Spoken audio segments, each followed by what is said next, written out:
Welcome back to Introducing Virginia Mysteries. I'm Andrew Wood. This is episode number 8, Edgar Allan Poe. This is going to be a very different episode. It's entirely going to be one interview, and it's going to go very in depth into Poe's life and his works. And the guest for today's episode is Chris Semtner, the curator at the Poe Museum in Richmond.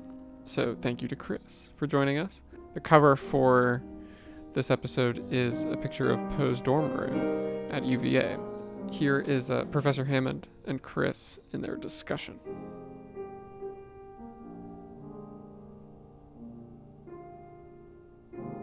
So, first off, congratulations on your role as curator at the museum. You've been in this role for 25 years, so your position must be exciting and amazing. Would you mind telling us just a little bit about yourself and how you became the curator of the museum? Okay, yeah, I am a visual artist and curator and writer. I like to try all sorts of different things, and I came to this museum after having worked an assistantship at the Philadelphia Museum of Art, and my background was in fine art. And when I came to Richmond, I was looking for a museum job, and what was great about this one is that the Poe Museum isn't an art museum, it's not a history museum. It's a little bit of everything because it's a literary museum. It's about the written word. So you can include elements of the biographical museum here and the historical museum. You can include fine art and music and performance. We've had ballet dancers out in the garden dancing for us. We have monthly unhappy hours where people just come out and have a miserable time from 6 to 9, and the possibilities are only limited by your imagination. And that's what's great about this. This is kind of a museum celebrating the power of the imagination and not just Poe's written words 180 years ago, but what they've led to today and all the places they turn up in popular culture, all the other authors and filmmakers and musicians who've been inspired by them over the years. So it's that continuing legacy of inspiration that we're celebrating. And one of the great things about it is it's always Halloween here at the Poe Museum. So where else do you get to have black cats running around and keep skulls in your office? That's wonderful. You know what? You might have already answered my next question, but I'll go ahead and pose it just in case. I was going to ask what keeps you returning to the role for decades, like 25, more than 25 years now. Well, there's always new artifacts turning up. And one of the things that really gets me jazzed about this place is researching and studying the artifacts to try to find the stories that are hidden inside of them. Like you might just look at, say, a lock of Poe's hair and say, oh, that's a nice lock of Poe's hair. We look at it and say, well, what's the provenance of it? Who owned this after Poe died? How did they get this? And what secrets are locked inside that hair? There's a professor who's at UVA who does stable isotope analysis of carbon and nitrogen. So he's done studies of Poe's hair to find out what his diet was like, to find out what foods Poe liked. And one surprise was that Poe really liked seafood, that comparing him with other 19th century contemporaries, he likes seafood more than, say, Andrew Jackson or Thomas Jefferson. Is about a third of his diet. And Wow. that led us back to, well, what was the diet of Richmonders back in Poe's day? And just so happens there was Mary Randolph, who wrote one of the first cookbooks in America, who used to live right here in Richmond in what would later become one of Poe's childhood homes. And a lot of her recipes were for different seafood dishes. And so it's great to see all these different disciplines come together. Yes. And now we're getting more artifacts. You'd be surprised at how many things turn up in different collections, and people say, I want this to be shared with the public. And that gives us a chance to research it, to find ways to interpret it, put it on display, and share that object's stories with the public. Everything you've said is fascinating. I'm loving what you've been saying about it's sort of a museum of the imagination, so interdisciplinary. And not to sidebar, but I'm fascinated by what you just said with the seafood because recently I was reading about his athleticism and having grown up myself, hearing these thoughts that he was sort of like frail or things like that. However, he was quite the swimmer and maybe stronger than what we've traditionally been thinking, and perhaps that diet helped him to be such a healthy Yeah. person. Yeah, he So, actually, to this day, holds the record for swimming against the tide in the James River. So he's 15 years old. And it was such an amazing feat that over the years, people doubted it. But he kept bragging about it for the rest of his life.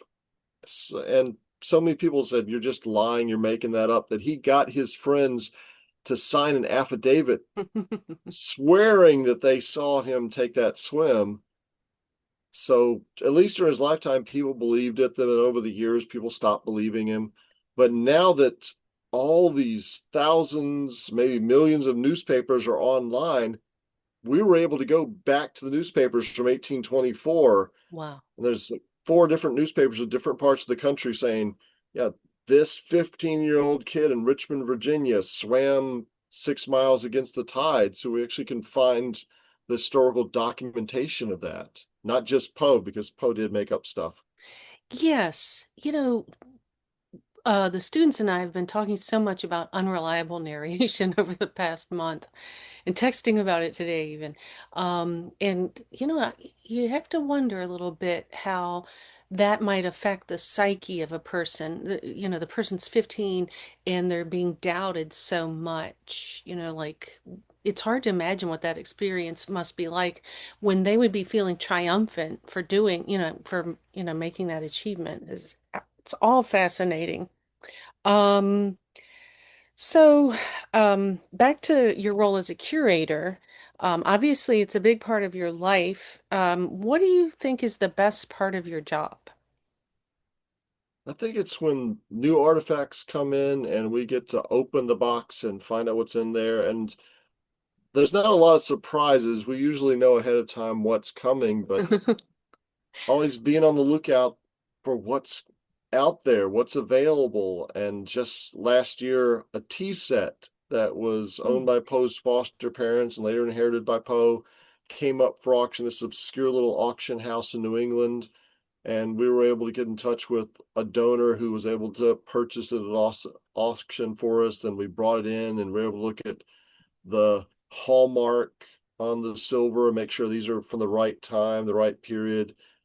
And we found this little crest on each of the pieces in the tea set, and it turned out to be the Allan family crest. Oh, wow. So yeah, I'd love to see the new things come in. My favorite artifact's probably the piece of Poe's coffin because there's such a great story about having a piece of Poe's coffin, a big hunk of the coffin in which Poe was buried for the first 26 years of his afterlife. Oh, And we've got it, but also we've got Poe's socks. I love to show kids his waistcoat, his walking stick, but they love his socks. And I can just hear people in the gallery saying, "Oh, look at how tiny his feet were." And that's an immediate connection you're making with those people because very often they're wearing socks and they can compare those things they see behind glass to their own experience, their own life. And if they look closely, they'll see there's holes in those socks. And they might say, "I've got holes in my socks." And, you know, Poe's not so different than I am. Yes. I believe he took pride, even when money was tight, in being a dapper dresser. Am I remembering that right? Oh, yeah. And the silk waistcoat we have on display is just beautifully embroidered. It's the kind of thing that people wore for their weddings. And it came from a trunk of his possessions after his death. And it just reminds us that he took a lot of pride in, appearing like a Southern gentleman. That's where he becomes sort of the unreliable narrator. He was an orphan, he was an actress's kid. Yes. So they considered actresses to be kind of the lowest of the low. They're not much more than prostitutes. Yeah. And one of his childhood friends said, yeah, people knew that he was a son of players and declined his leadership. So kids would make fun of him for being the son of actors. But he grew up in the home of this wealthy merchant. and his merchant's last name is Allen, but Poe was never really legally adopted, never changed his last name to Allen. So always considered himself the heir to that fortune, but never inherited any of it. So Poe sort of made up his life. And when this big book of American poets came out, The Poets and Poetry of America, Poe wrote about himself for inclusion in that book. He wanted to make sure I'm in that book, even though nobody's heard of me yet. I want to be in this book about American poets. And he says that he lies about his age Oh, because he wants wow. to appear like a child prodigy. Then he says he graduated first in his class at UVA when he really dropped out after Right. 1 year. Then he says he went off to Europe and fought the Greek Wars of Independence, but was captured and was sent to St. Petersburg, Russia. He's trying to present himself as the American Byron. And Lord Byron was like the rock star of poets. He Right. just died in 1824 and Poe was 15 years old. And people were naming cities after the guy. They thought Byron's the greatest thing ever. He's controversial. He's mad, bad, and dangerous to know, as they said. And Right. Poe said, I want to be that guy. So he recrafted his public image to seem like he was more like Lord Byron than just this orphaned actress's kid who was taken in by a foster father who didn't really care that much about him. That's fascinating. In recent days, I've been thinking about potential connections with Coleridge, but Byron is fascinating. Um, does the Byron connection relate to his interest in swimming? Because Byron, he swam the English Channel and was noted for that. Was Yeah. that part of the inspiration for Poe's athleticism? Oh yeah, Poe famously swam the Hellespont from Greece to Turkey, and after there was a newspaper article about 10 years after the fact about how this guy EP had swam against the tide in the James River like Lord Byron.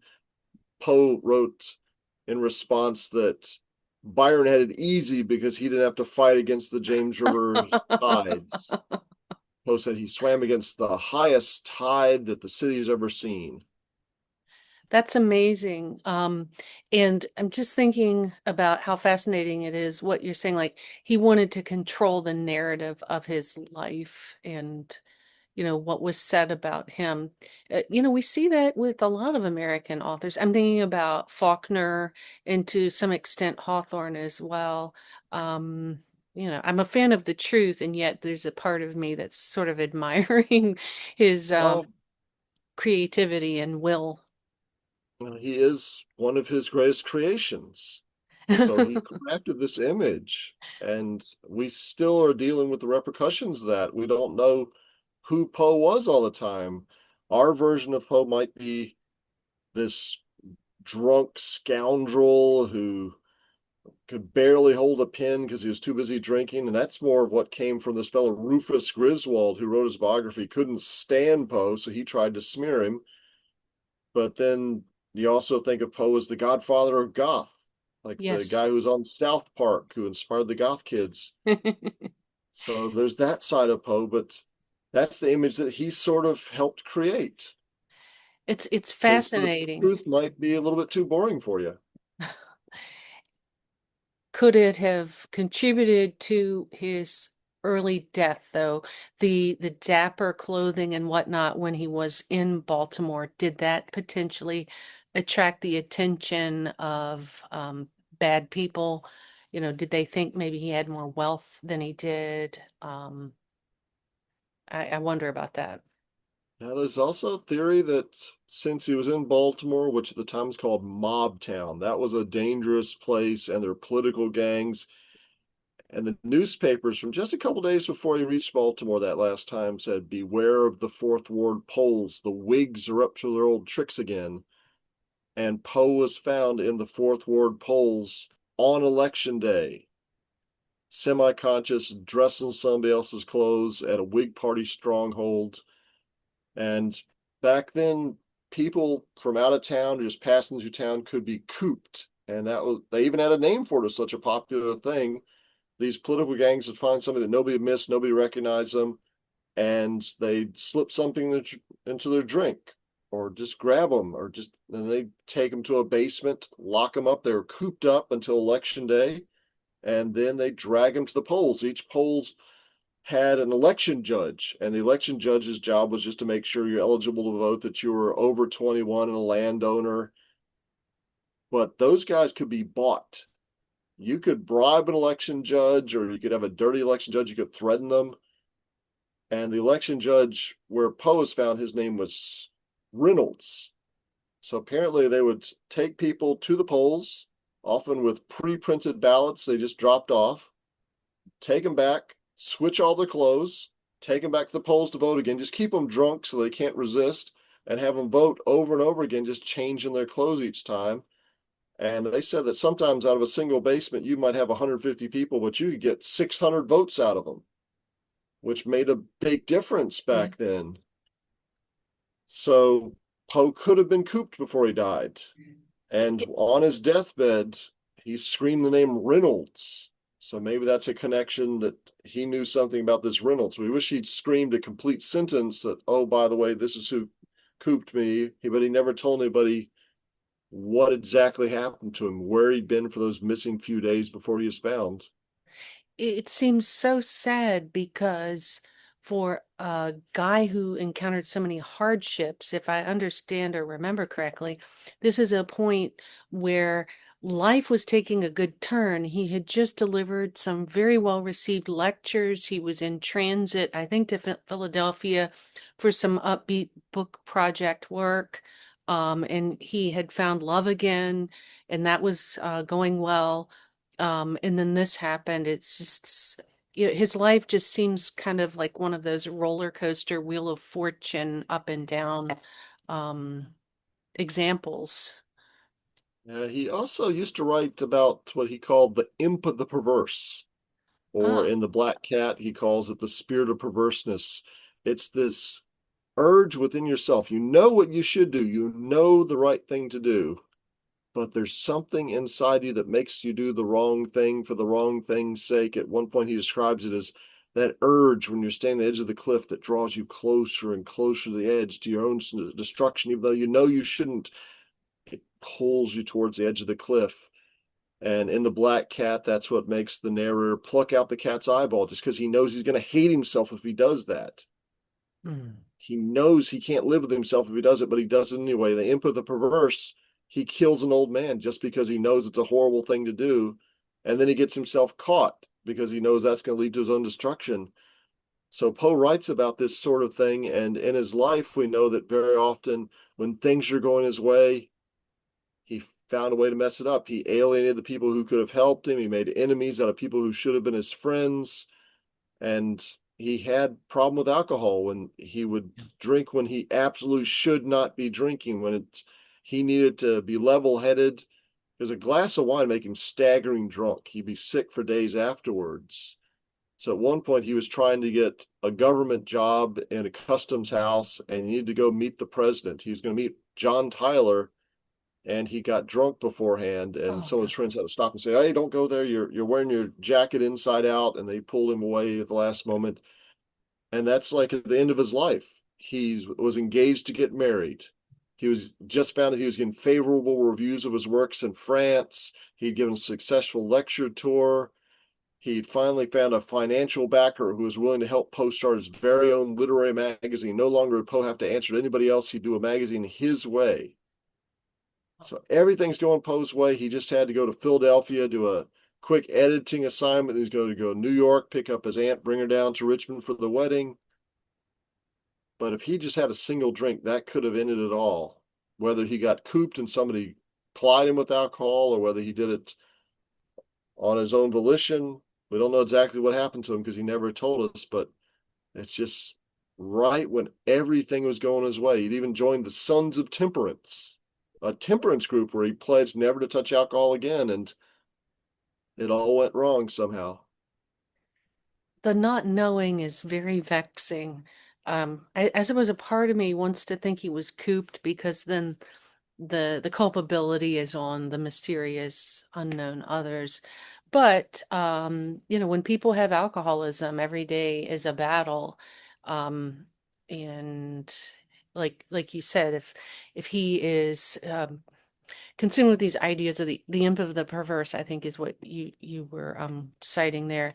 That could be part of it. And who knows, psychologists could look at something like imposter syndrome. Sometimes when people sabotage themselves, it's when, the gold ring is within the grasp. And all of those professional things were going well. And personal, literally the gold ring was almost within his grasp. So it's terrible not knowing. When visitors come to your museum, I suppose they learn about the biographical points that we've been discussing. What other things do they get to experience, or what can they expect when they visit you there? Well, we have three buildings full of artifacts, and one is all about Poe's childhood. And you get to meet Poe at the beginning of his life, the beginning of his career. What were some of his early motivations? We have certain interpretive themes that sort of run through all the buildings, and one of them is the connection between Poe's life and work, how things around him inspired his writing. So we start out with a childhood, with his childhood bed and a little reconstruction of his bedroom. And one of the things we tell guests is how when Poe was sleeping in that bed, one of his greatest fears was in the middle of the night, he'd hear some slight sound and imagine that somebody that he couldn't see was watching him from the darkness. And then, of course, decades later, as an adult, he wrote about a little old man alone in bed at night who hears some slight noise across the room. He turns in bed. For a full hour, he can't sit back down because he knows, although he can't see or hear the killer, he knows, he senses the presence of death stalking him. And how does that tie in from these childhood experiences to Poe's life as an adult? And then from there, we investigate, what Richmond was like in his time. And the next building is all about his adult literary career and his marriage and the different genres in which he wrote, like horror fiction, which he moved away from the Gothic tradition, the haunted castles, the family curses, the ghosts, the goblins, the Castle of Otranto and all that's Horace Walpole and also Anne Radcliffe's work. He moved away from those into a modern psychological horror story where all of a sudden we are the monster. Mm. It's the urges within us to do the wrong thing for the wrong thing's sake. That's the monster. So we actually have the first printing of the Telltale Heart on display right now. And then also we look at his scientific work, like his textbook on seashells, which is on display right now. Or we look at his science fiction. He wrote stories about trips to the moon, about the distant future, but we always have space devoted to Poe's mysteries. And he foregrounded the crime in this stories, like the murders in the Rue Morgue. You put the crime right there in a minute. Usually with his horror stories, the Telltale Heart or something, you put the crime at the climax. You have the murder at the climax, but the murders in the Rue Morgue, the crime's right there at the beginning, and then you have to make sense of it. How do you make sense of an impossible crime? There's two people locked inside of an upstairs apartment. The police break down the door after hearing screams inside, but they can't find the murderer. How could the murderer just vanished into thin air? The police can't figure it out, but fortunately, there's this eccentric character, Auguste Dupin, just sort of an amateur detective who decides, I can figure this out. So he and his sidekick start to investigate. And the sidekick's important because the sidekick's the narrator. Kind of like you have Dr. Watson for Sherlock Holmes, because Sherlock Holmes can act all arrogant and everything, but you'd really hate his character if you didn't have Dr. Watson to tell you, oh yeah, he is brilliant. And that's the purpose of the unnamed narrator in Poe's detective stories. And when Poe was writing these, he set his big three detective stories, the Mystery of Roger and the Murders in the Rue Morgue and the Purloined Letter, in Paris, because that's where criminology was really happening. That's where Eugène Vidocq lived. He was the father of criminology. He was a former French criminal who just kept escaping from prison. Every time he got arrested, he escaped from prison. So they finally made him informant. And before you know, he was head of the French National Investigative Police. And then he got fired for that job and became the first private investigator. And he published his memoirs, which are probably mostly made up, but The memoirs of Vidocq appeared in the United States in the 1820s and 1830s, and Poe read these, and that inspired his fictional detective, who's also an amateur detective living in Paris.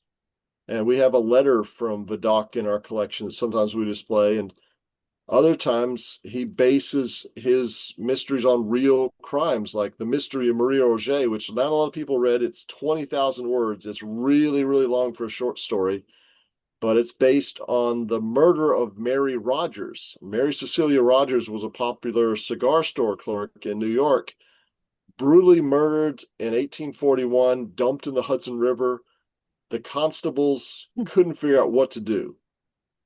They lined up everybody ever knew her. They interrogated everybody. Nobody confessed. They said, "We're fresh out of ideas. I bet it was the Irish. It was probably a gang. One of the gangs of New York must have killed her."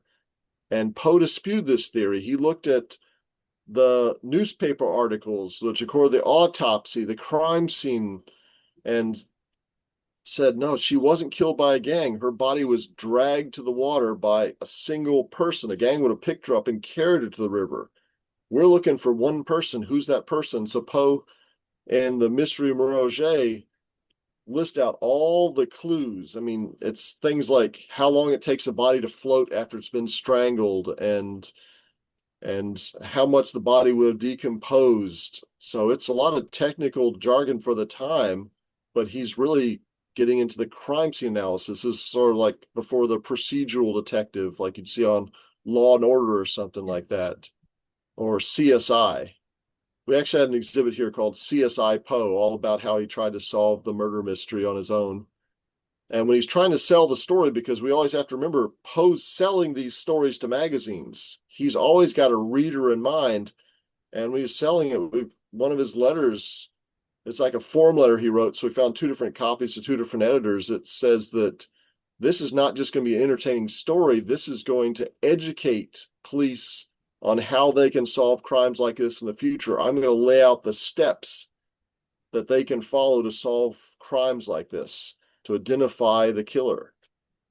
So it's a little bit about what we do. We try to go into the background information about where do these stories come from?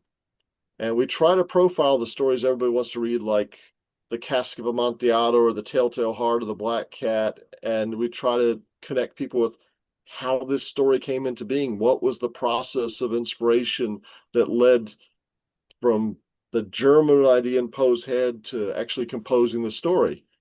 And then I haven't even gotten to the third building.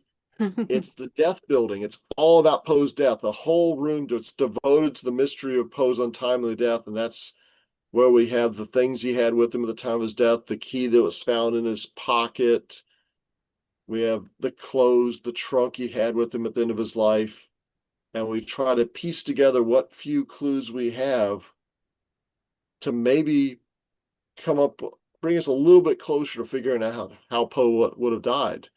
Of course, we don't tell you how Poe died because then it wouldn't be a mystery anymore.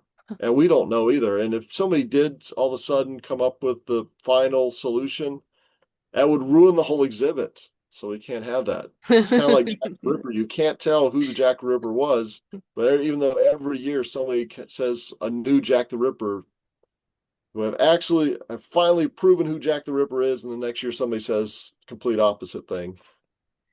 So same thing with Poe's death. There's about 26 theories floating around there about how Poe might have died. One gets the sense that he might like that lack of definitiveness, that limbo space that we're in, maybe. Oh yeah, he wrote a good story called The Man of the Crowd, and it's considered one of his detective stories that never gets solved. It's about a guy who sees this strange, evil-looking man in the streets of London and just starts following him. Follows him day and night all over London, and the guy Yes. just never stops walking, and finally just gives up and said, "This is the man of the crowd. He's the embodiment of evil, but I can't figure him out. He's an uncrackable code. He's a book that does not permit itself to be read." And sometimes that's just how Poe leaves you. He doesn't give you the solutions. Like, is the narrator of the Telltale Heart mad? Is he pretending? You say he's mad, but he's going to prove to you he's not mad when he just describes how he killed a guy because he didn't like his eye. It's amazing to think about how much we just think of Poe, sometimes writer, but unpacking the rich response you've had, like walking through these buildings with you, he's sort of an early pioneer of forensic science, maybe, or the field of detectives and their work. It's just investigations. It's fascinating to think about, like he is a writer, but he's putting on these different hats. In criminal profiling, or if you think about the TV show Criminal Minds, or the work that, when we look at Robert Browning, he's doing some of these similar things, like let me put myself in the mind of the killer, and that sort of thing. It's sort of like early psychology as well. Thanks for walking us through the buildings. And I was thinking about earlier, you were mentioning we keep getting boxes. We don't know what's in the box. I was a little afraid for a minute there. But you Well, might I did get need a to box the other expand. weekend. It had a dead crow in it. Oh It was no. taxidermied, but I thought it was just going to be another one of these $20 Michael's crows that people send us, but it was like an actual taxidermy crow. Uh, I, are you a nerd to that now, or are you still Oh yeah. surprised? Okay. Boy, well, you have been there a few decades now, but when you were first mentioning the surprise boxes, I went to that film Seven, and I was really concerned for a minute. I'm wondering at some point you might need a fourth building if the Oh yeah, we packages keep keep coming. growing and growing. Our fourth building is actually the visitor center and gift shop. So eventually we'll need more space because it's just these buildings with a garden in the middle. The garden is where we have all of our special events. Hmm. But it gets a little bit chilly in January and February, so it might be nice to have more space for classroom space and storage and more exhibits. I have a feeling it's on the way. You certainly know a lot about Poe, obviously, and you have an appreciation for his life, work, and impact. Have you always appreciated him? When did you first hear about him, and like when did he capture your interest? Like even before you heard of this position?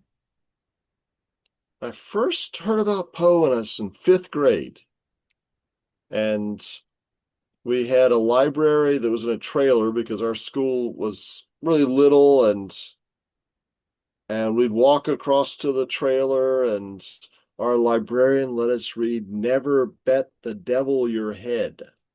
And it's Poe's story with a moral. The transcendentalists like Emerson always complained that Poe's stories didn't have morals to them. They didn't edify, they didn't teach you anything. They were just entertaining for the sake of being entertaining. So Poe wrote this one story with a moral, and the moral was never bet the devil your head. It was about this character named Toby Dammit, who was just a rotten, nasty kid from day one. And I loved it that the kid's name was Dammit. So here we are in fifth grade, and we got to read swear words. And from he was like an infant, and he was flirting with the other babies. And before you know, he's like 5 years old. He's smoking and drinking. And Toby would have this habit of saying, I bet the devil in my head I can do this. I bet the devil in my head I can do that. I bet the devil in my head I can run faster than you. I can jump farther than you. And then he and the narrator see this covered bridge with a turnstile at the beginning of the bridge. And Toby says, I bet the devil in my head I can jump over that turnstile. And a little old man shows up and says, I'll take that bet. So Toby gets a running start and he jumps, and it's a covered bridge. There's beams across the top. He knocks his head off, and the little man catches his head and runs off. And Poe says he came down with the case of the Transcendentals, and they had to sell his body for dog meat Oh, or wow. dog food. And as a little fifth grader, I thought that story was just hilarious. And Poe was a funny writer. And then you hear Hop Frog, which is another one of Poe's comedies, which also has a very grisly, gruesome ending. So I was prepared to read Poe as a funny writer. So by the time you get to the Cask of Amontillado, you start to see the humor. You realize, oh yeah, this guy's cracking wise all throughout the story. There's all this subtle humor. There's all this irony. I like the line, especially in the Cask of Amontillado, where the victim, Fortunato, has a cough, Hmm. but he insists he's going to go down to the wine cellars with Montresor, and turns out the wine cellars are the catacombs, and and Fortunato starts coughing, and Montresor says, "Oh no, your health is precious. We must go back.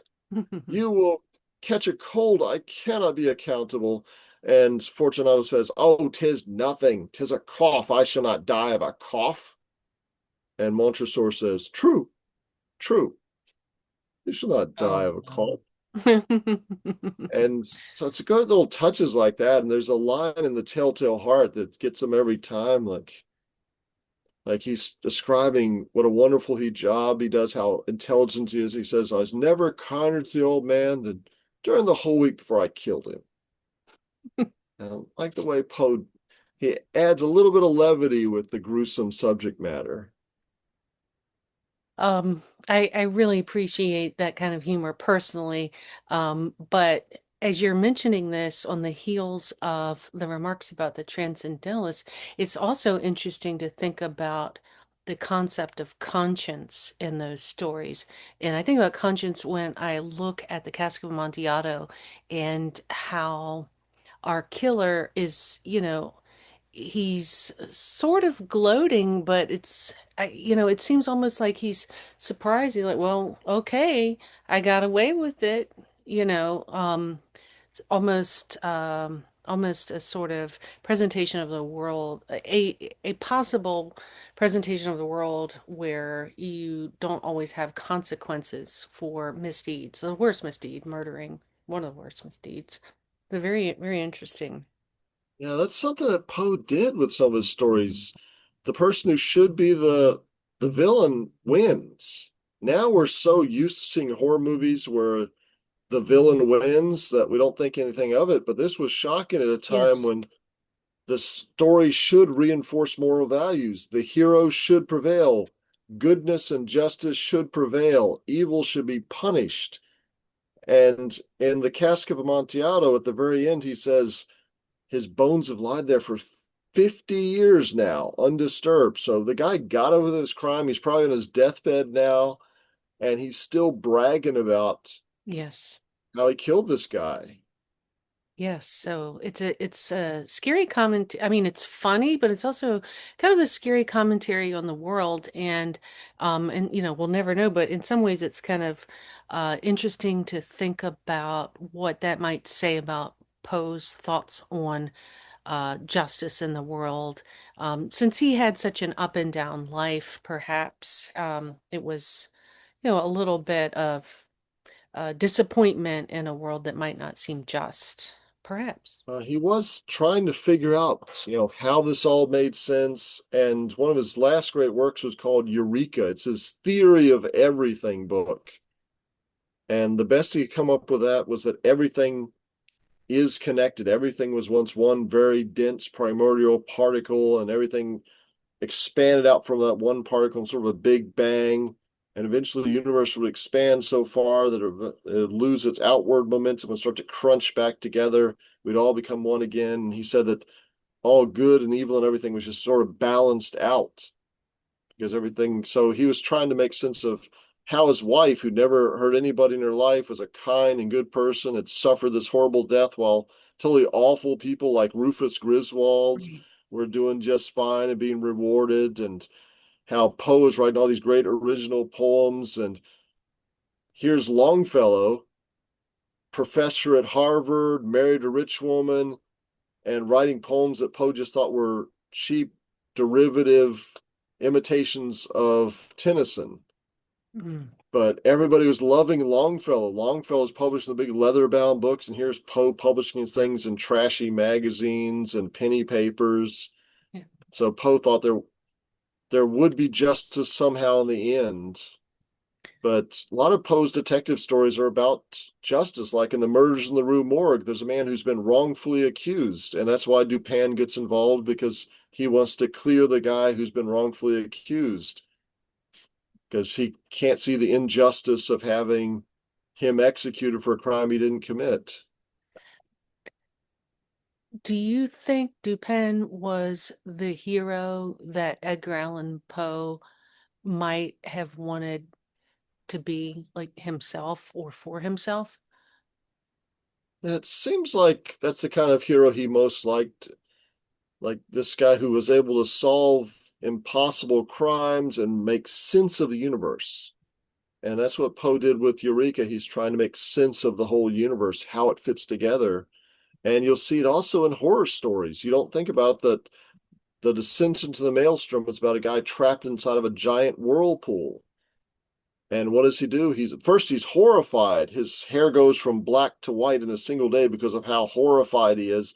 But then he starts to look and watch the bodies floating in the whirlpool and says, well, objects of a certain mass are ascending at a different rate than objects of another mass. So how can I use that to escape the whirlpool?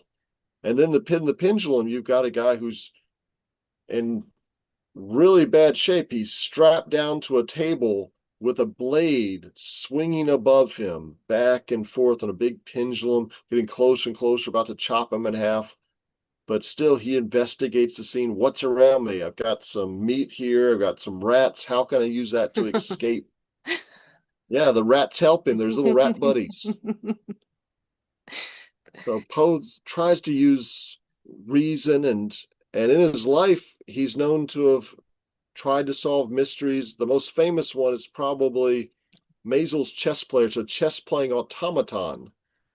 And it's kind of like a little robot that could play chess with people. And people were amazed. This little robot, he's sitting behind a big cabinet, and people sit there and play chess with him. And very often the robot won.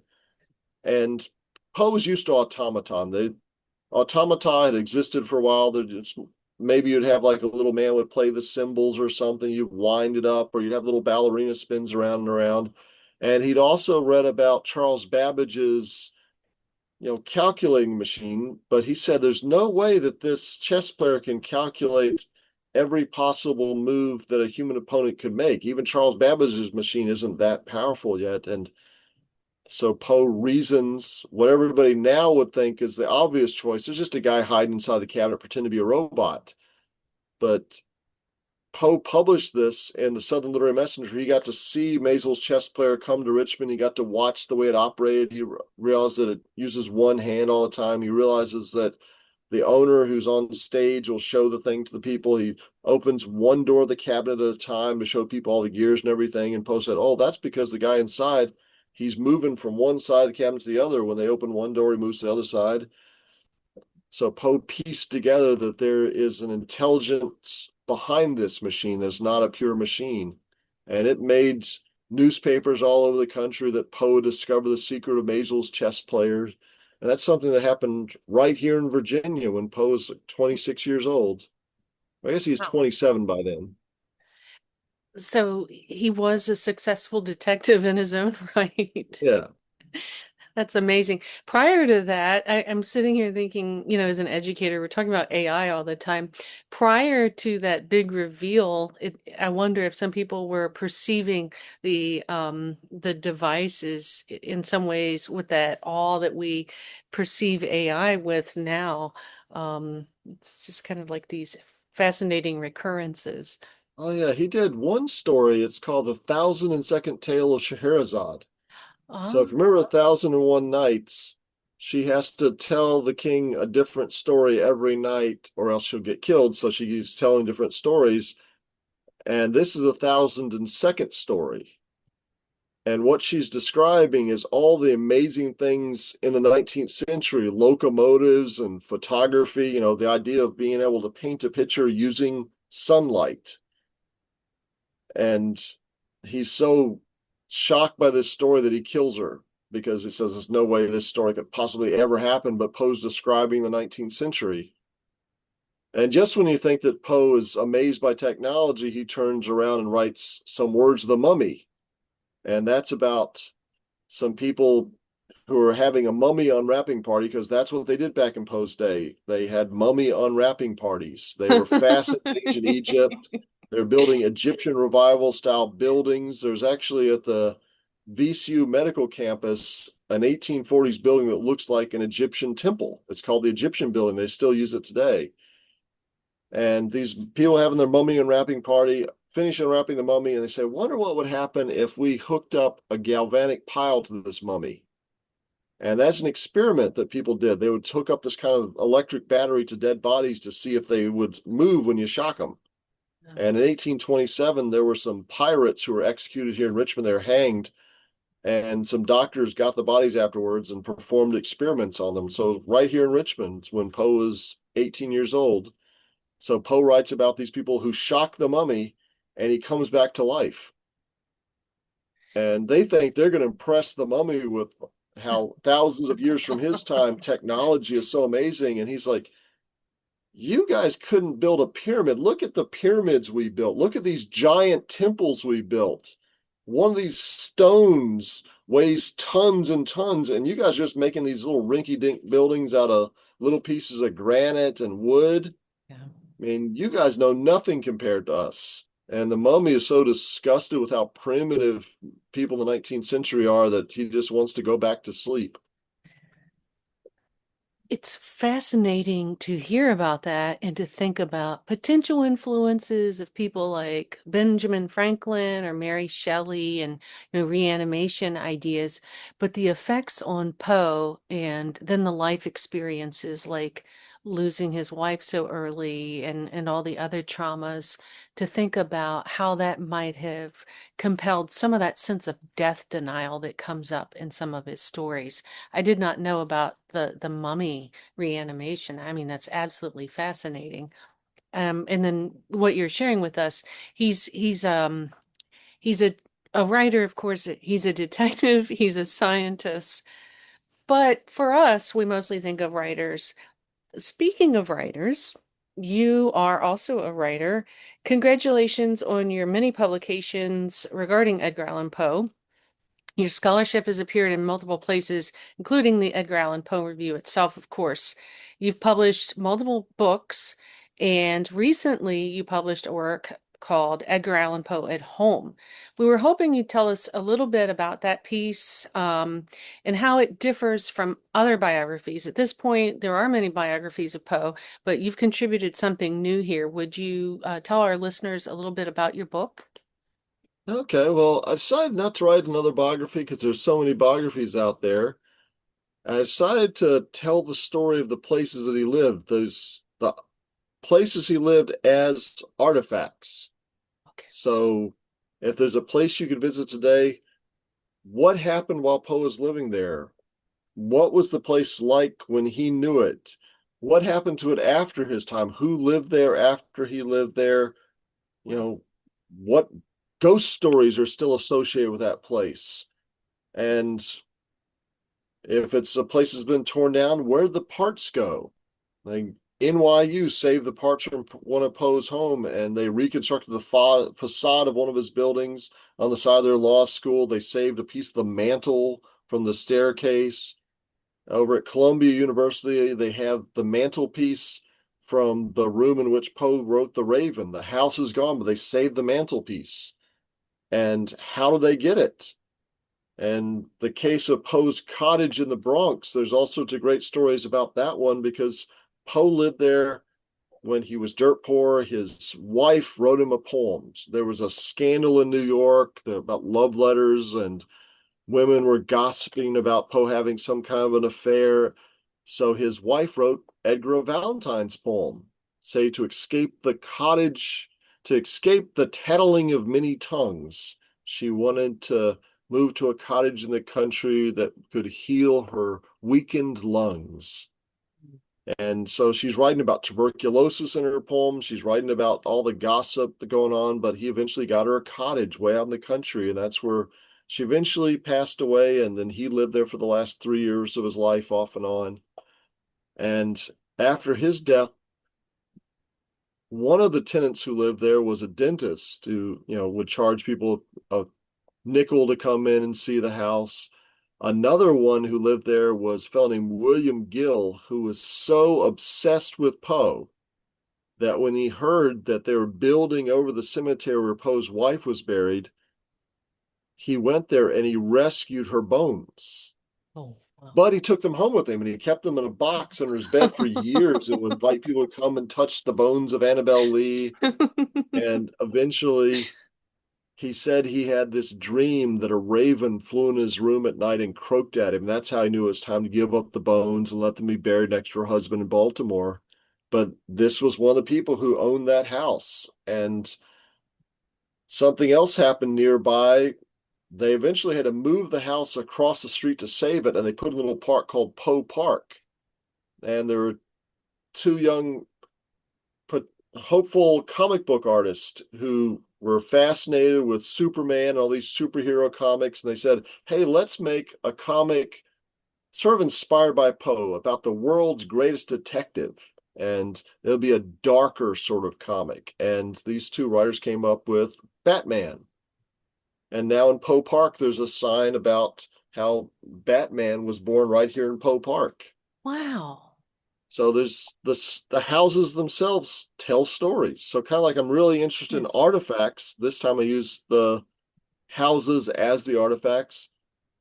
In one of my earlier books, The Poe Shrine, the whole story is told by the artifacts.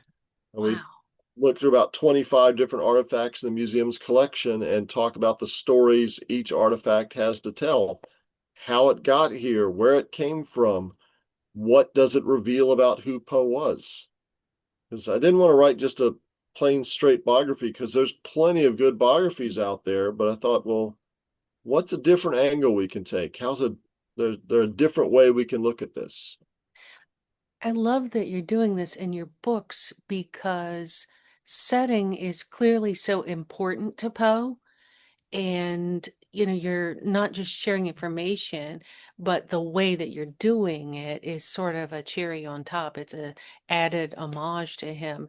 And the same thing with point of view with those artifacts, like you were just discussing. Like I feel like he would like be very grateful to you for doing that, not only talking about him, sharing his narrative in a positive light, but taking those literary approaches to how you're doing that. That's amazing. Um, so along the way in all of your scholarship, what do you personally find most like surprising about Poe's life? And with that, I might add or ask, what do you think people misunderstand about him, get wrong about him that should be corrected?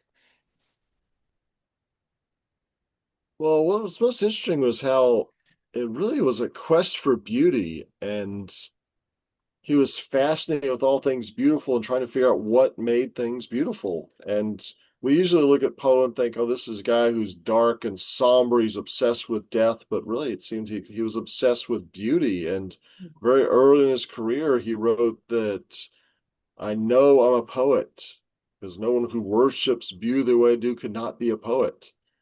And I give the world just to embody just half the ideas afloat in my imagination. So he was striving towards finding out what beauty was and celebrating beauty, and he wrote a whole essay about how he wrote The Raven, and he described that beauty's not really something you can measure. It's difficult to find, but you know it by the way it makes you feel. Beauty is that which stirs the sensitive soul to tears. So beauty was a prime motivation for him, and even at the end of his life he wrote this letter and a few months before he died.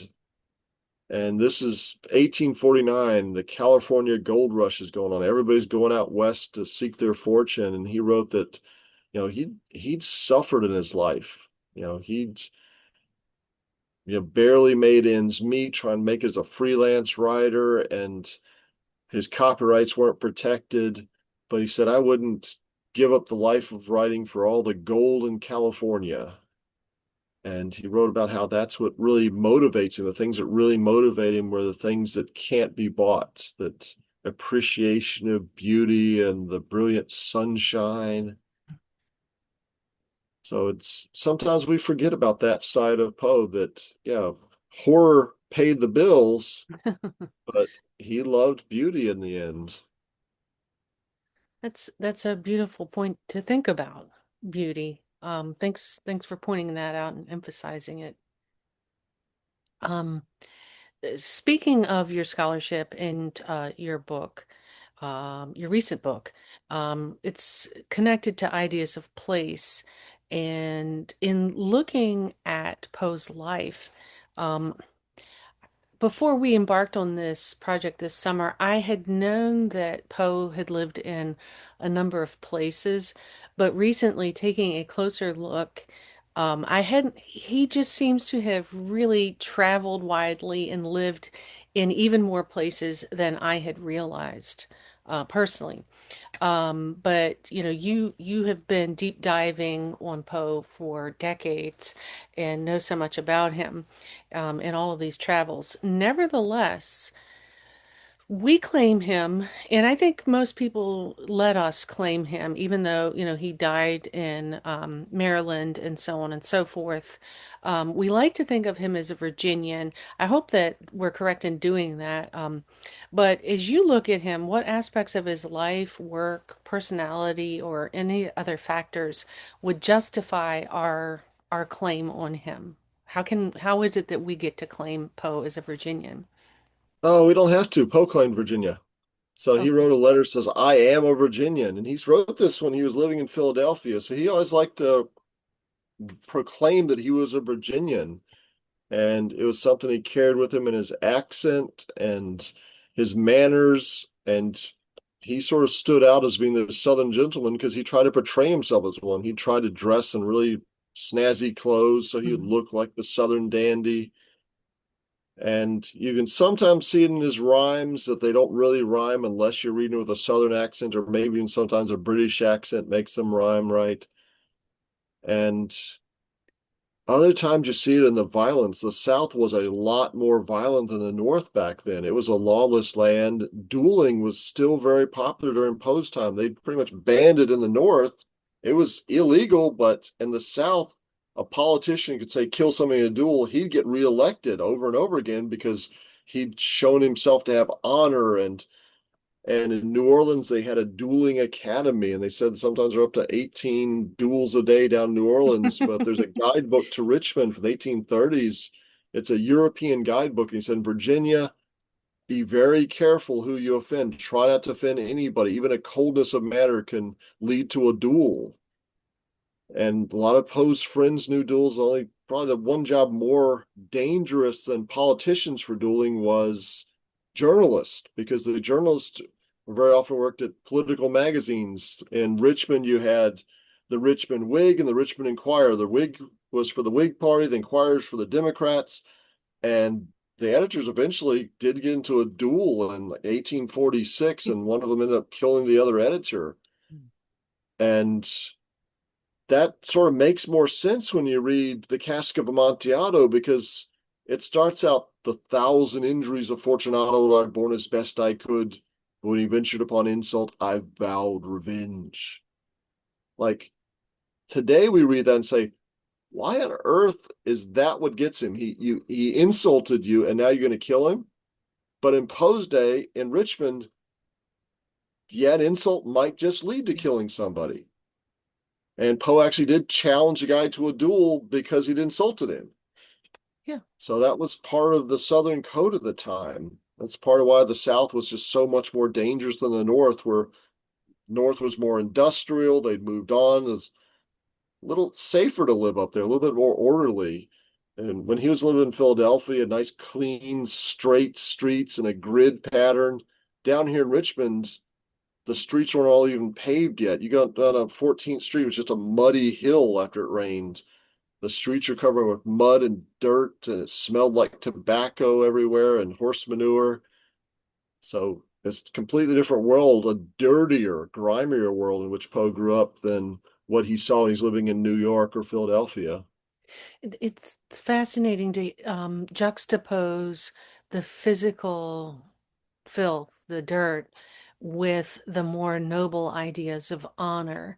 In the sense of dueling, related to misinformation being spread about a person, slander, those sorts of things. I'm also thinking about Poe, having been a student at UVA, where the honor code has always been a big integral part of the experience, at least to my knowledge.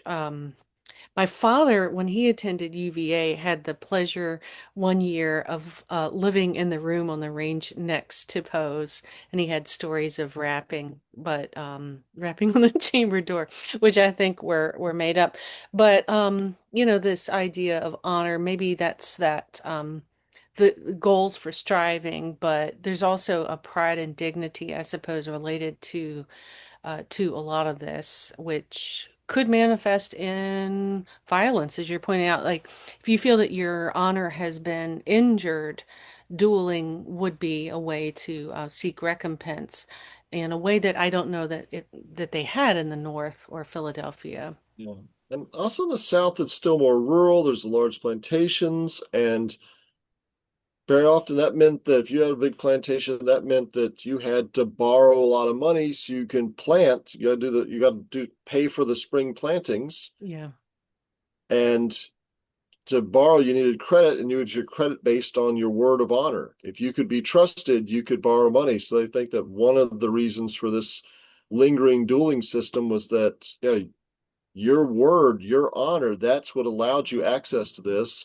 Another part of it was that there was very much still a caste system going back to the early 1600s, where you talk about the first families of Virginia. These people who lived on the big plantations, their family had been living there for a century already, or maybe 2 centuries, and they consider themselves to be a higher class than the merchant class. The Poe's foster father was a merchant, so he's never going to be on the same level as the planter class. They're kind of above him, but he could actually loan money to the planter class because he was a merchant and had access to money, whereas these people who'd been here for 200 years, they were running out of money. Tobacco had destroyed the soil, Yes. so their lifestyle was dwindling away and they were losing influence. Even though by this time, most of the US presidents had been Virginians because that was such a influential state.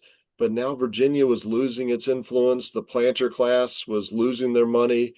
And Poe's foster father actually bought a big mansion that was built by some of the Randolphs. And some of the letters from the time, some of the planters are complaining that this merchant, old Skinflint, has bought John David Randolph's old house. And the Randolphs are related to the Jeffersons or the Lees. The Randolphs are related to everybody. But here was this immigrant merchant from Scotland had just bought one of their old houses because they couldn't afford it anymore, but the merchant could. So this was definitely a changing in the way the order of the South, which was really going to come to fore a couple decades, well, about a little over 10 years after Poe's death, when you had the Civil War and the whole system's going to be upturned. And when Dickens visited Virginia in 1842, he toured the country. He commented on how backwards the South was, especially he came to Richmond. And some of the newspaper editors are all like political magazine editors. They hosted a dinner for him and they said, "Well, Mr. Dickens, we've never read your work, but our wives tell us it's good." So Oh, literature wasn't important here. Arts weren't important. They had portrait painters here, but there wasn't a big writing community in Richmond to support Poe when he's growing up. The writers around here, people like, well, John Marshall had written a life of George Washington, and then see the William Wirt had written the life of Patrick Henry, but aside from that, not a lot of creative writing around here. But Poe was reading the British Romantics. He knew that there was great writing out there, and eventually he made that decision that this wasn't the place for him. He wanted to go find someplace out there that the world would be his stage, that Richmond wasn't big enough. So that's a so meandering one. I don't even know if it answered your question or not, but it did thoroughly and fascinatingly because, as you're pointing out, he's declaring himself to be a Virginian, and he carries himself as the Southern gentleman who cares about honor and whatnot. And yet, as a writer, he needed to go elsewhere to pursue his craft. So there are just so many fascinating combinations and conflicts when you learn more about him. Okay, so the next couple of questions. If it's okay, we wanted to take a little closer look at some of the works, and you've been sharing really fascinating insights on so many of them so far. Um, but kind of connecting his work to the novels of our study. So our novels in this summer study are mostly focusing on these contemporary works written, published since 1990. But we want to look at what they say about Virginia and where we might see Poe's influence manifest. The books that we've been looking, the contemporary ones, time and again, not all, but almost all of them feature ideas of family dysfunction and intergenerational trauma. So we're hoping you might tell us how the themes in these contemporary books might resonate with Poe's actual life. Well, Poe, as I mentioned before, he was the son of players. His parents were traveling actors. They were up and down the East Coast between Boston and Charleston. His mother was from England, but his father was Irish. So Poe's grandfather had come here from Ireland.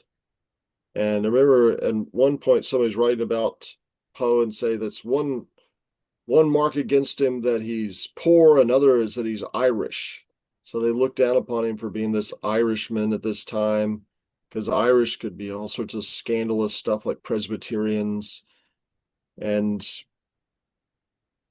it's bad enough his parents were actors, but then his father ran out of the family Yeah. and was never heard from again. He probably died in Norfolk, but we don't know where he's buried. His his mother just had a rough time. Her father died when she was 9. Then a couple of years later, her mother died of yellow fever. Then her stepfather died of yellow fever. Then at 15, she got married, and her first husband died of yellow fever. And they just didn't know what caused it back then. They didn't realize it was spread by mosquitoes. And they each died along rivers and bodies of water. And then Poe gets taken in by foster parents. His foster mother, Frances Valentine Allen, had been orphaned herself as a child, so she could sympathize with Edgar. She was from the planter class, but she'd seen a downturn in her fortune and married this merchant.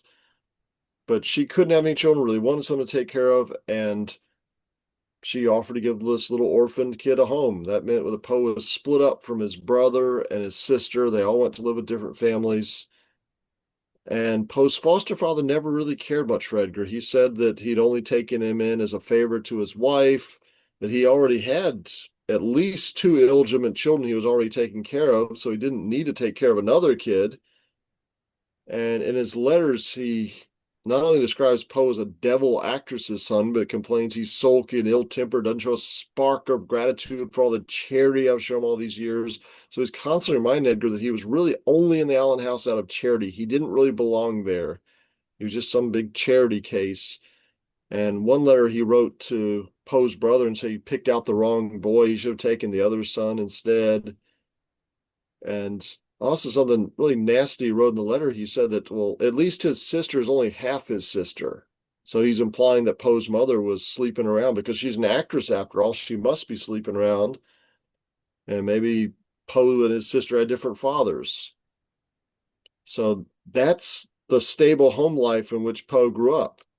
And at 14, he met this woman who was a mother of one of his friends, and she encouraged him. Her name was Jane Stith Craig Stannard. He called her the first purely ideal love of my soul. And she started to console him. She had lost her father, she'd lost her sister, both tragic ways. Her sister died in the big Richmond theater fire. Her father had died from an inhaling smoke, and they could sympathize with each other, but then as luck would have it with Poe, of course, Jane Stannard went insane and died. And he kept a vigil at her grave for a while after her death. And then finally he got engaged to one of his neighbors, Elmira Royster. And when he was away at college, because Poe wasn't good enough for her, her father intercepted all of Poe's love letters, convinced her to marry somebody else. So that's what she did. And then he finally got married. And when he's married, he thought he could provide a stable environment for his cousin and her mother. Her mother was his biological father's sister. She'd been widowed. She had nowhere else to go. So Poe took in both these women in with him and thought he could care for him. But every time it seemed like something was going his way, the bottom fell out.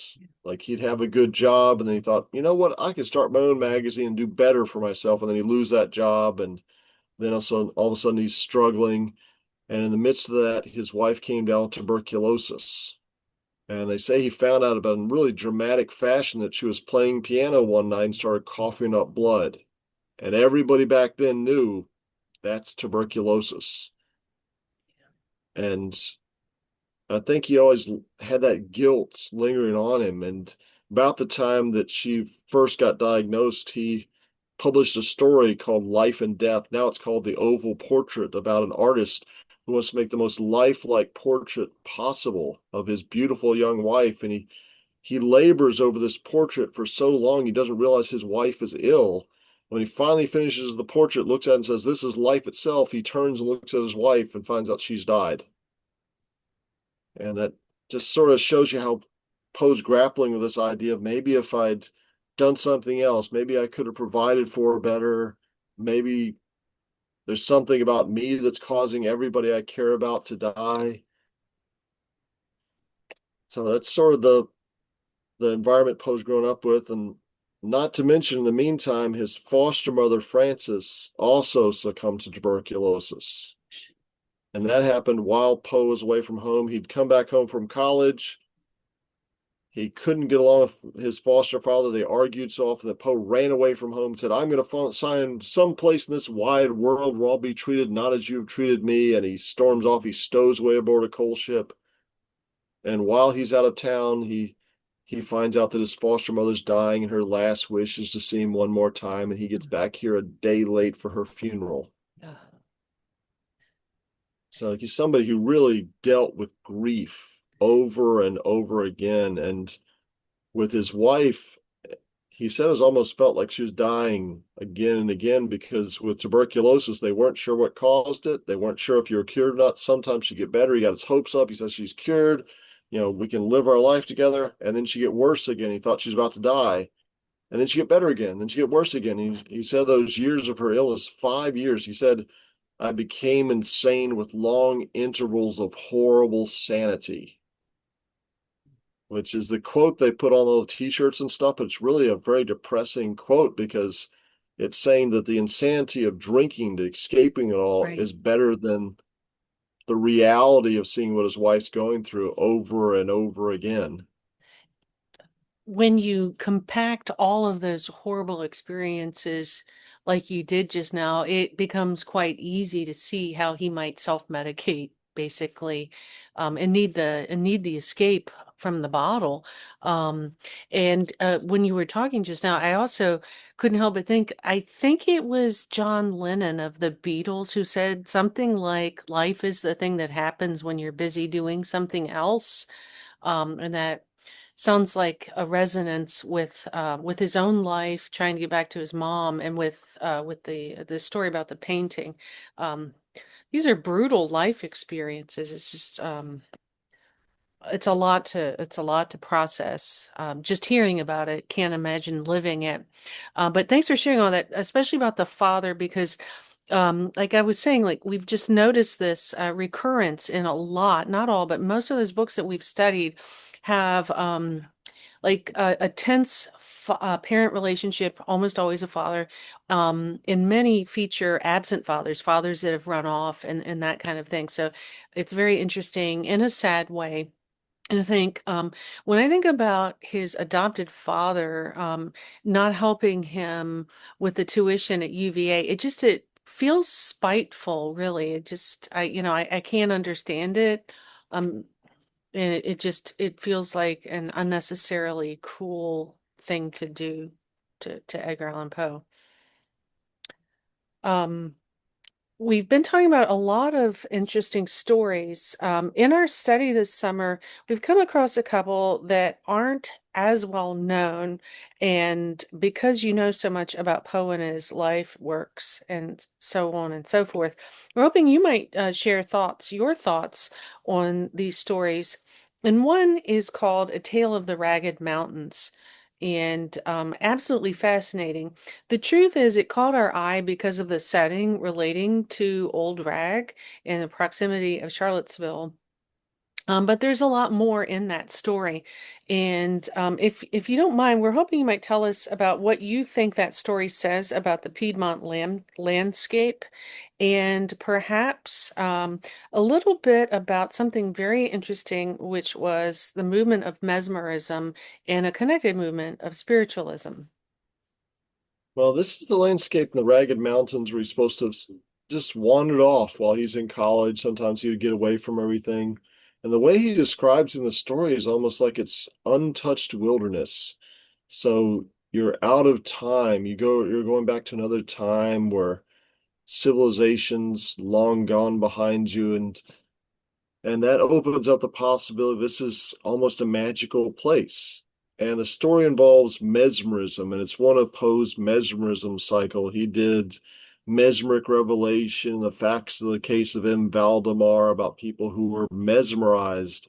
And this was the science of animal magnetism, the idea that you could control the magnetic forces within a person, animal, an inanimate object, but you could control those magnetic forces. And the fellow who came up with this was called Mesmer, so they called it mesmerism. And this was back in the 18th century, but by the 19th century, it was kind of a quack medicine that, oh, you could mesmerize somebody, make them think they're a chicken.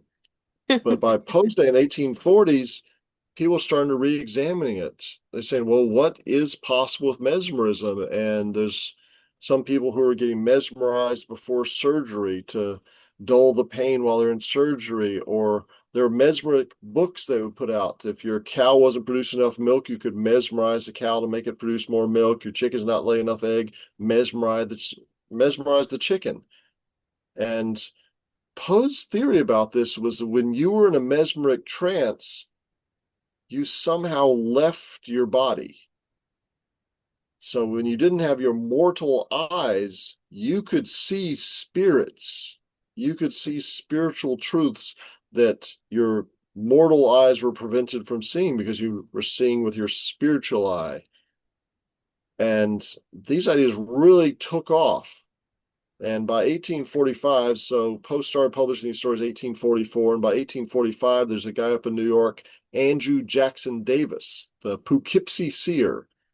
And his whole deal was he would go on stage and go into a mesmeric trance. And while he's in a trance, he would tell everybody what he saw. And he had some guy writing down everything he saw, kind of like Edgar Cayce would go into a trance and have somebody write down everything that he said. So Andrew Jackson Davis, he published books about this. He published a newspaper about this, and he said that what he saw was a place called Summerland. The afterlife was Summerland, and people from all different religions, all different races would all come together in Summerland, and that's where we could have peace and harmony. And at one of his readings, it was in March of 1848, he said that something amazing has just happened that's going to change the world. It's the birth of a new religion. And just by coincidence, in Hydesville, New York, these two little girls, the Fox sisters, started hearing rapping noises, like little knocking sounds. And they said it was the ghost of a peddler named Mr. Jinks. And they would ask it questions and it would knock in response. And before you know it, adults were coming to see these like little girls, and they'd ask questions of the spirit. The spirit would answer back through its knocks, and they became mediums. And we think of medium where you think of the medium of communication. So if you want to talk to somebody who's far away, your medium of communication will be your phone. So they're like the phone that connects you with Mr. Jinx. And since Mr. Jinx is a ghost, he can see things that you can't see. And before you know it, spiritualism was born, and you had other mediums all over the country, all over Europe, repeating basically the same thing. It started with knocking sounds, which later they confessed they're making the knocking sounds by cracking their toes. But other people would, lift tables. They would have special tables rigged up that the table would levitate in the air. And others, there were mediums whose whole thing was they would do automatic writing, that whatever the voice Yes. said, they would just write it down. They would, and it would dictate to them the spiritual truths. And eventually people said, you're just writing that stuff down. So that's when they invented the planchette, which is kind of like this triangle that has wheels on it and a little pin at the end. And that would write, but the writing looked like, kind of like scribbles. So eventually a guy invented a planchette that had a little hole in the middle, and it had an alphabet, and you could move around the alphabet. And he came with a good name for it. It was just yes in French and yes in German. So it's Ouija.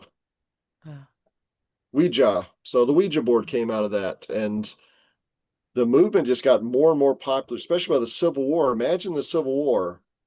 You might live in Pennsylvania. Your family went down to Tennessee, your son, your brother, your father, and you never see them again. yeah. They could be on some battlefield somewhere. You don't know what happened to them. You're desperate to find out what happened to them. So you find a medium who can help you communicate with them, can can find out if they're at peace or not. And that's the only sense of closure you've got. So they got even more popular again during the First World War. And then they also had very prominent advocates like Sir Arthur Conan Doyle of Sherlock Holmes Yes. fame, who was a huge spiritualist, and he really promoted the movement. There was backlash by the 1920s because Harry Houdini started investigating some of these mediums and found out that everyone he investigated was a fake. He was a magician, so he knew all the tricks of the trade. He said, "Oh yeah, there's a guy hiding inside that cabinet over there. That's a person dressed up like a ghost. You used a mirror to do that."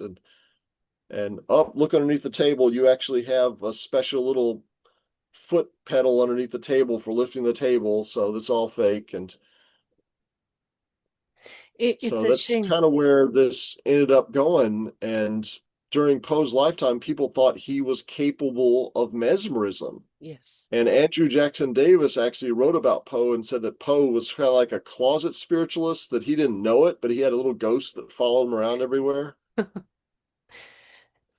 It's easy to see um, how Poe, being so imaginative, would take an interest in these philosophies. At the same time, like when you were just now talking about people losing loved ones, like in the Civil War or other wars, and not getting the closure and having all of the worry. It's very sad to think that some people might be charlatans, sort of preying on that desperation. It's kind of cruel, really. Um, Speaking of human nature and anxieties, another one of the stories that has caught our eye and is not as well known as some of the others is called Premature Burial.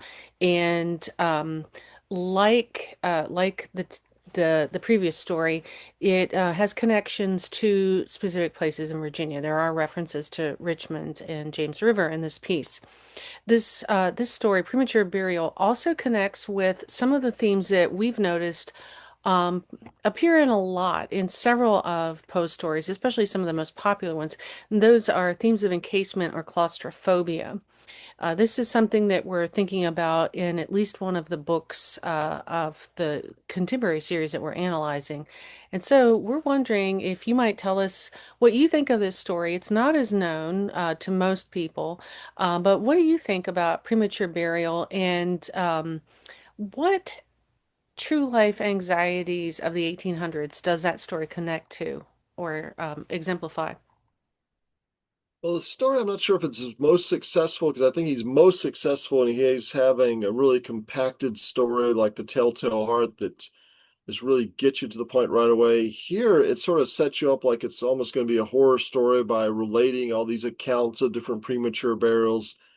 And then it's kind of a silly ending where, I'm not going to give away the ending, but he wasn't really buried alive and it cured his fear of being buried alive. And Poe does start it. He sets you up like this is going to be a great horror story, because he starts out saying this is the subject of premature burial is one that's almost too horrible to write about. It's almost too awful for the purposes of legitimate fiction. So you set up, oh, this is going to be a horrifying story. And you set up these examples of premature burial. And Poe was tapping into something that he could find in the newspapers. Any of these stories that he introduces, little snippets he tells you, are things that he could have read about the newspapers back then. And when you look through newspapers from that time period, there are headlines like "Buried Alive," and there's stories about people who've been found in the crypt that they've moved. The coffin's moved since they found it. There's one we read where people are at a funeral and all of a sudden they hear moaning coming from this grave over here, and they dig it up and, oops, we buried somebody alive. And Poe lived at a time when you did have yellow fever outbreaks, but particularly cholera outbreaks. There's a huge cholera pandemic in 1832, and they're just rushing to get people buried, and sometimes people got buried alive. They buried them a little bit too soon because they just assumed they're going to be dead soon. So by the 1840s, you had entrepreneurs making safety coffins and other kinds of coffins. One was a coffin that if you woke up in the grave, you could pull a string, a bell would ring above ground. Another one was a pop top coffin where if you're in a crypt, you just pull a little string, the top pops off. You had little periscopes where people could look inside and see if you're still dead in there. Oh, wow. There was one that you had a tube where you could still breathe, and if you screamed loud enough, people could sort of put food down the tube so you could at least eat that while they're waiting to up. So people really were legitimately worried about being buried alive. It didn't have to happen that often. It could happen once in a million, but that's enough for everybody to worry about it. So Poe said, I'm going to tap into those fears. So that's why you have people being buried alive in stories like Berenice and the fall of the House of Usher and loss of breath. And one of the ways people were found was medical students. Medical colleges needed cadavers. And when they didn't have somebody on staff whose job it was to rob graves, often they had the students go robbing graves. And sometimes they'd dig somebody up and they'd move or they'd scream. So in the fall of the House of Usher, the reason that Roderick keeps his sister in the basement is because he's worried the doctors are coming and steal her.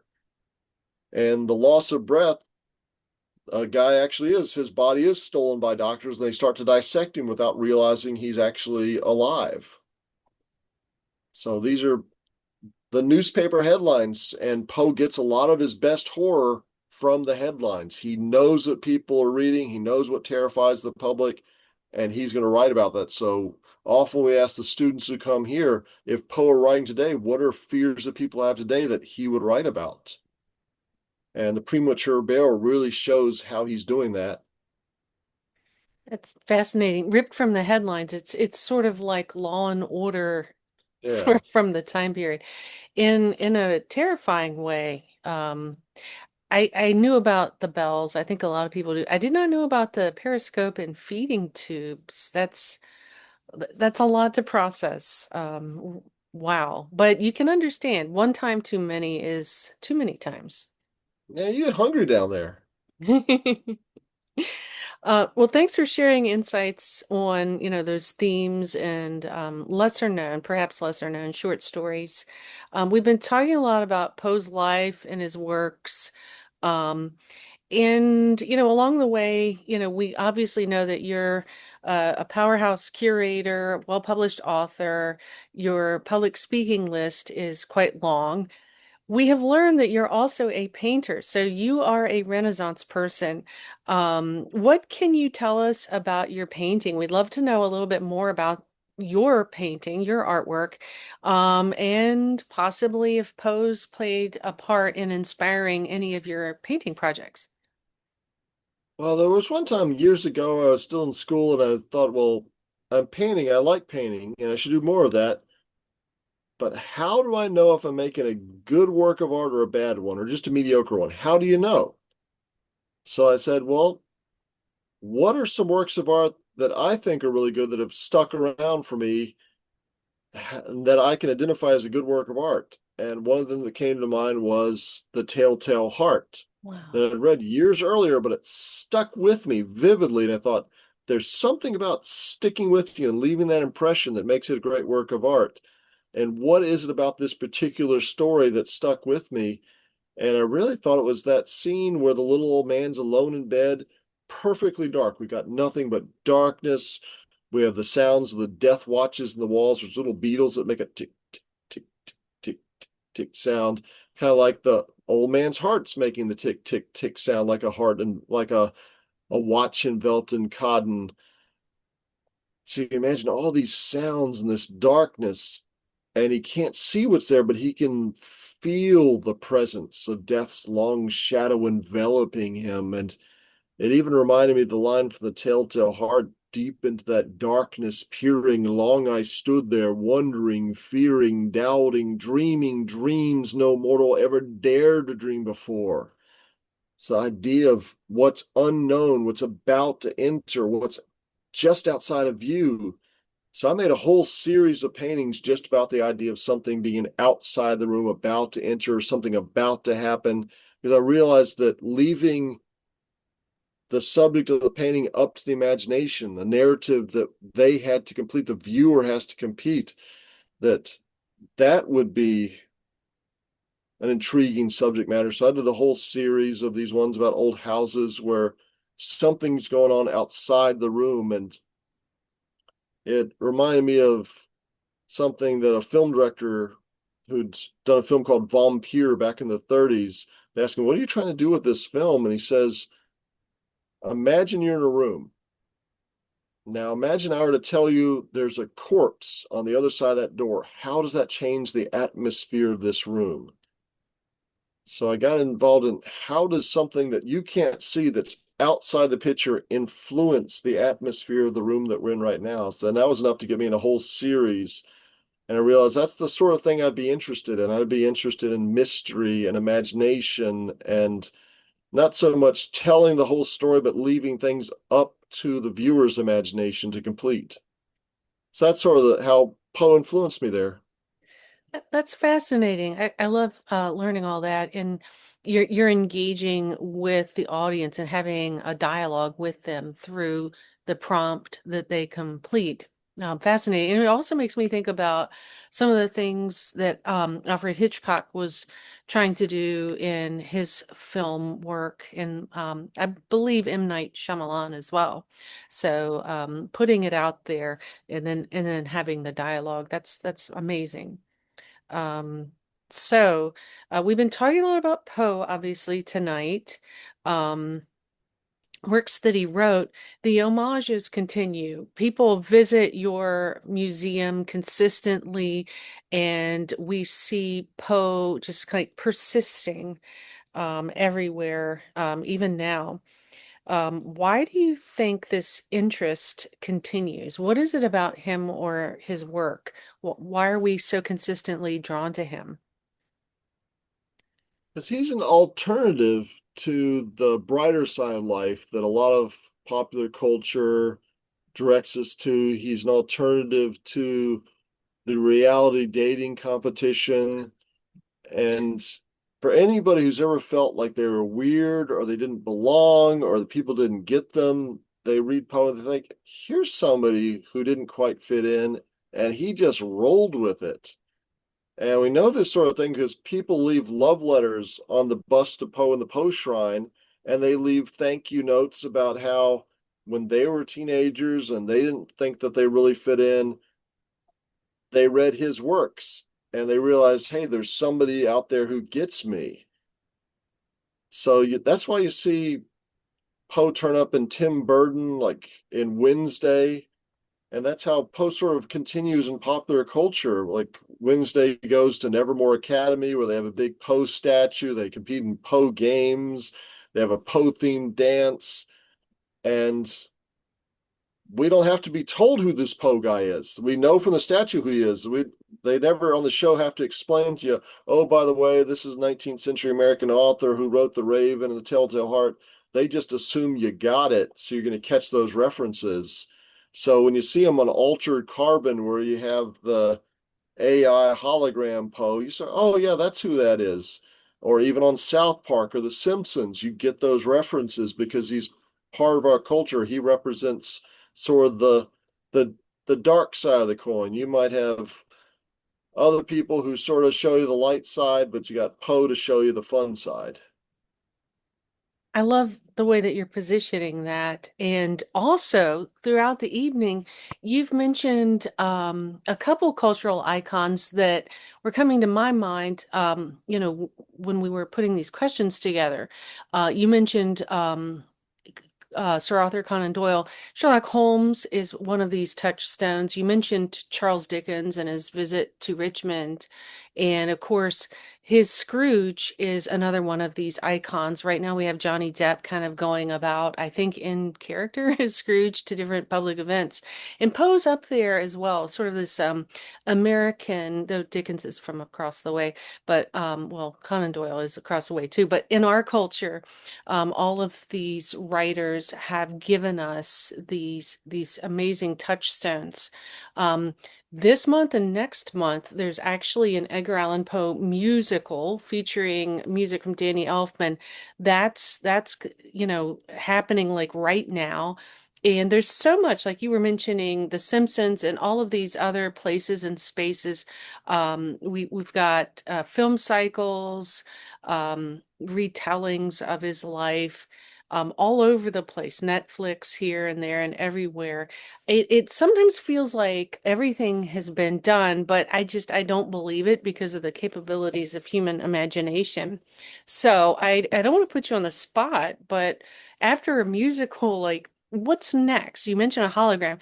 What is, what might be the next thing, in your opinion, where we might see Poe manifest? You never know where he's going to turn up. There could be another musical. There's been musicals before. There'll be more musicals after this one. There's been several ballets, dances, symphonies, films, music. There's an AI Poe somebody's put together that Oh, wow. they've fed him with the information from his writing and from biographies so he can answer questions. So that's something they're working on right now, trying to have a hologram talking Poe, but Poe video games, a Poe slot machine. So whatever people come up with, there'll be a way to put Poe in there. Okay, a slot machine, hologram. I don't know. I love Poe. Some of this stuff is a little bit scary.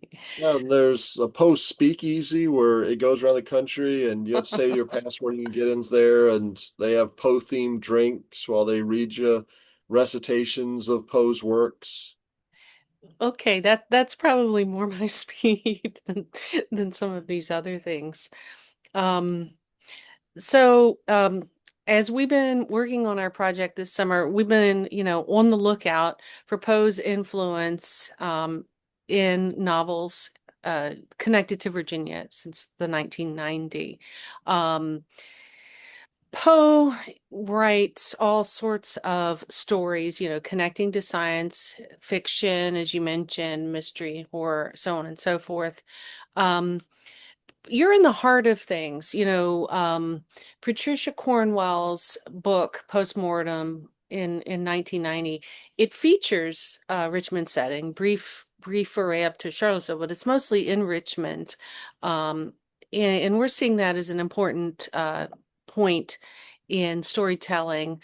But you live and work in Richmond. What's your sense? Have we been since perhaps 1990? Even though mysteries are always out there, it just seems to us that perhaps they've been kind of more galvanized. Does that match what you see, or do you see something counter to that? What are your perspectives as a Richmonder?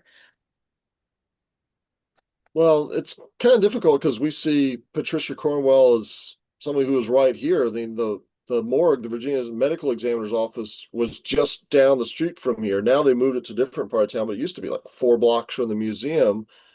But what she did was she moved detective fiction into the area of more scientific, more about the autopsy, more about the technology involved. When you read those early stuff like postmortem, she's talking about computers and stuff. We look at it, it seems kind of quaint now. It's like, oh, she's figuring out how to do a program. She's figuring out how to use a server, but that was really the high tech stuff back in that made possible things like the Bone series with Kathy Reichs and CSI and Criminal Minds.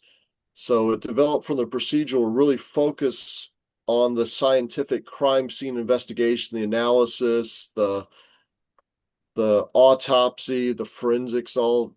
She helped open the door for that. And it made it more than just about the classical British detective story of the 20s and 30s, where you have a bunch of people in a room and then Miss Marple has to name the killer out of the people in the room. So this was the new sort of more scientific, more modern detective story. And a lot of that goes back to Poe with The Mystery of Marie Roget, with analyzing the crime scene, analyzing the forensic evidence. But the classic detective story, also goes back to Poe because he's got things like the least likely suspect, the criminal who scatters false clues to frame somebody else for the Yes. crime, the red herring, the psychological third degree, all the stuff that you'd expect from Sir Arthur Conan Doyle or Agatha Christie. A lot of that's already in Poe. That's why Sir Arthur Conan Doyle said there really wasn't much original left to do after Poe. Amazing. Wow. Okay. So I loved hearing what you had to say about all of that, but also it was kind of neat to learn about how close she was working, Cornwell was working to your facility. That's kind of a neat thing. Um, Yeah, now they've moved across town a little bit. They're still close. They're in driving distance.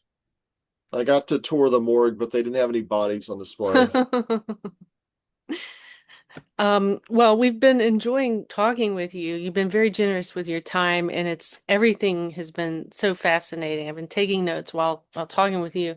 Um, before we part company, on a lighter note, you know so much about Poe's life and works you're quoting, and it was beautiful to hear a few moments ago when you were reciting some of his fiction, which is so lyrical and poetical, and a reminder of his parents' work as actors as well. Do you have a personal favorite from his stories, poems, or other works, essays? Oh, it's probably either Never Bet the Devil in Your Head or The Cask of Amontillado. Ah. So you were telling us about that first story. You encountered it in the fifth grade. Um, is that part of it? It's sentimental, or it just Oh struck you? yeah, I mean, yeah, it's a fun story.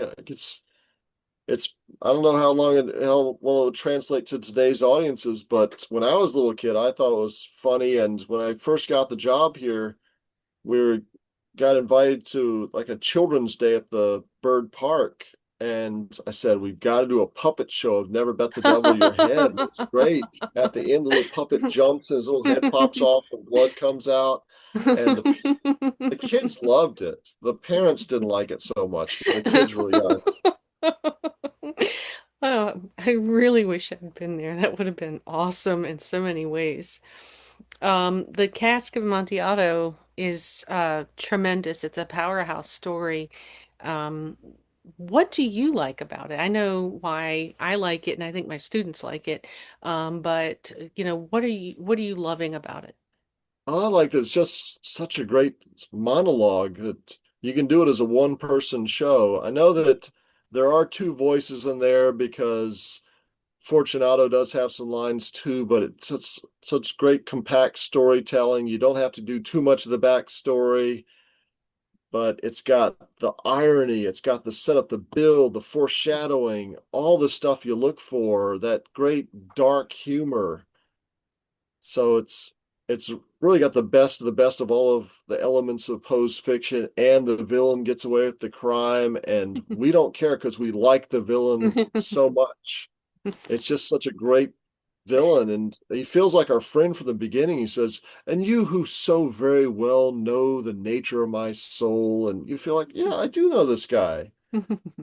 And even if we don't exactly know why he killed Fortunato, we hate Fortunato too. We want that guy to die at the end. I suppose he was living in a culture where I don't, you know, I guess he didn't want to do a duel. They probably had duels, but he had a different idea in mind. Yeah, For and made ex for a better story that way. it did, it did. Thank you very much to Chris for joining us. Thanks again to Professor Hammond and Libby and Febronia. Next episode is going to be also another bit of a special one.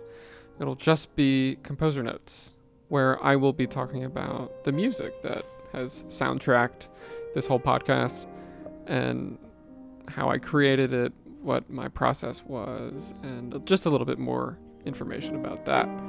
So that will be the final episode of this podcast, and you can support the English department at Shenandoah and all that we do at su.edu/arts/English.